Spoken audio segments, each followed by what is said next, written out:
ድንገት አንድ ሰው ወደ ዮሴፍ ከየት መጣ ሳይባል መጣና ዮሴፍን ምን ነው ትቅበዘበዛለህ በምድረ በዳ? አይ ወንድሞቼን ነው የምፈልገው አይታቸዋል ወይ ሲለው እነሱ ዶይታን ወደሚባል ስፍራ ሄደዋል። እንሂድ ሲሉ ሰምቻቸዋለሁ።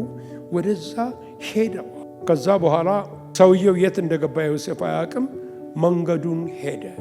እንግዲህ ከዛ በኋላ ነው ዮሴፍ ልብሱን የገፈፉት፣ ወደ ጉድጓድ የከተቱት፣ ለእስማኤላውያን የሸጡት፣ በጶጢፋር ቤት ውስጥ የገባው ከዛ በኋላ ነው። ያ የነገረው ሰው ይላሉ የመጽሐፍ ቅዱስ አዋቂዎች ሲናገሩ ምን አይነት ሰው ነው ይላሉ? የእግዚአብሔር መልአክ ነበር ይላሉ።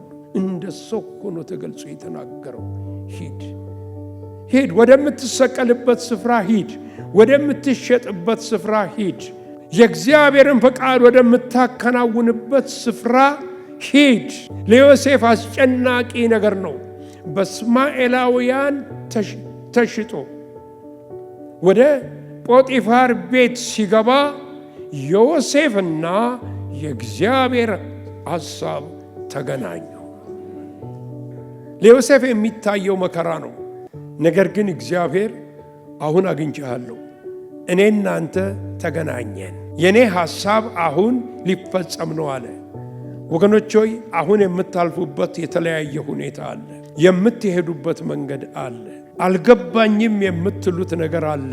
እነሆ ዝም ብላችሁ በእግዚአብሔር ታመኑና ጌታን ጠብቁት።